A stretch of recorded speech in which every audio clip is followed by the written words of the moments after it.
The non-proliferation issues are complicated, and some issues have long history. But the basic principle is very simple. Everyone, including Iran or DPRK or other countries, have to implement fully the comprehensive safeguard and other relevant obligations. The reality is that there are countries that are not fully implementing these obligations.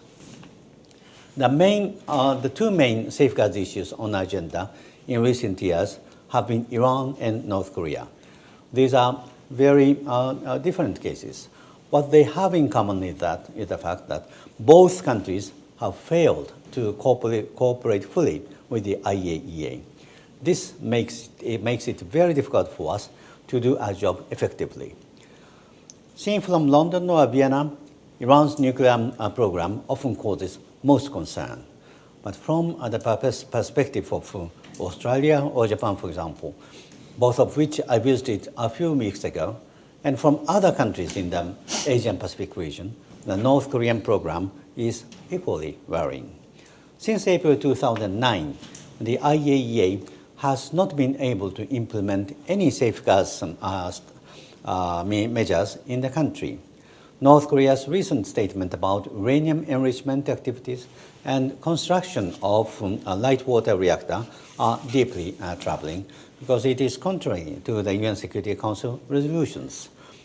I believe that the IAEA has an essential role to play in verifying North Korea's nuclear program.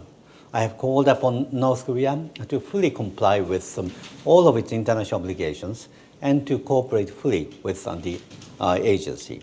The IAEA maintains a good channel of communication with North Korea, and we would like to send back inspectors to North Korea.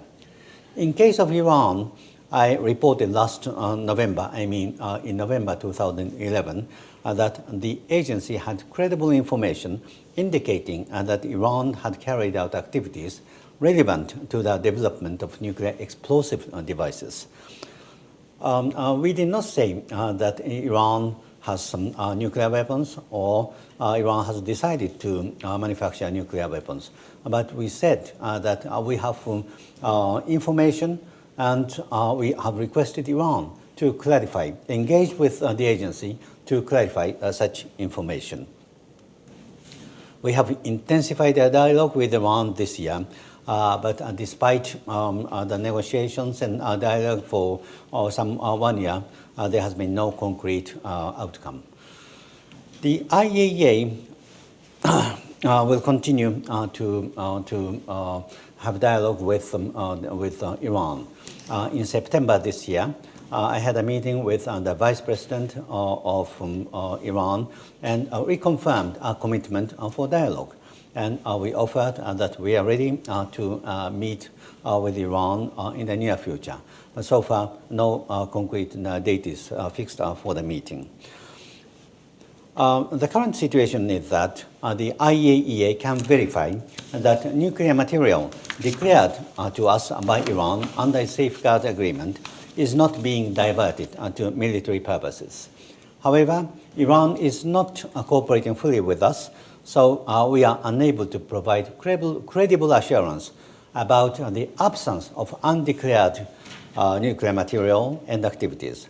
Therefore, we cannot conclude that all nuclear material in Iran is in peaceful activities. We will continue to negotiate with Iran on a structured approach and to resolving all outstanding issues. As I said, I am committed to resolving this issue by diplomatic means. I hope we can reach an agreement with Iran without a further delay because it is the interest of Iran itself.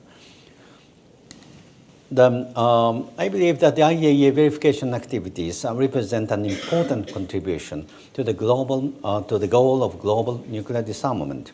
For example, we have been asked by the Russian Federation and the United States of America to undertake a verification role under the agreement concerning the management and disposition of plutonium no longer are needed for defense purpose. In case of Iran, it is a non-nuclear weapon state under the NPT, so it has a comprehensive Safeguard Agreement. It has also the UN Security Council resolutions. Iran has the obligations to implement these obligations fully. And this principle applies to all the countries, and in that sense, it is not at all partial. And my approach is to be factual, precise, and impartial.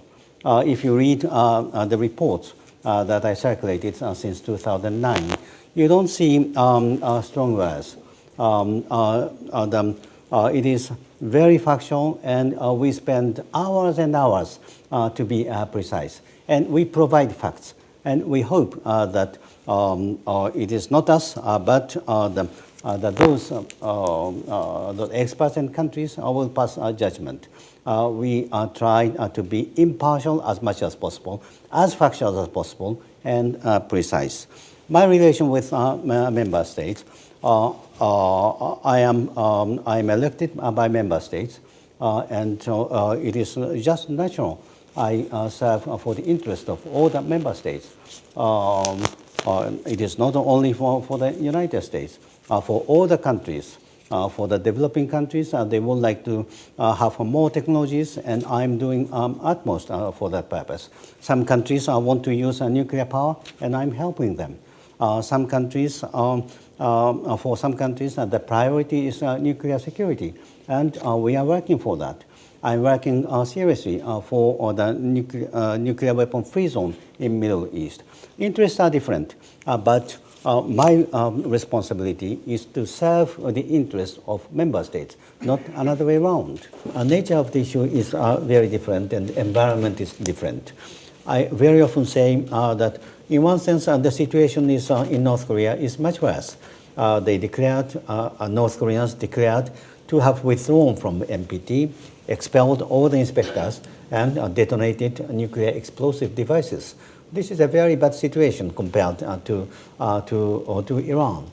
However, if there is a difference, unfortunately for now it is not operating, but there is a quite solid framework of dialogue, which is six-party talks. It has worked, it has suspended, there has been back and forth. If we believe there is one step forward, there were two steps backward. But these countries are determined to solve the issue through dialogue. And IAEA believes that we have a role to play. In case of Iran, we have the problems, but we have the inspectors. IAEA, Iran is a member of the NPT, but we have different problems, like the lack of proactive cooperation. These issues are different, and I think that is the reason why the approach is different.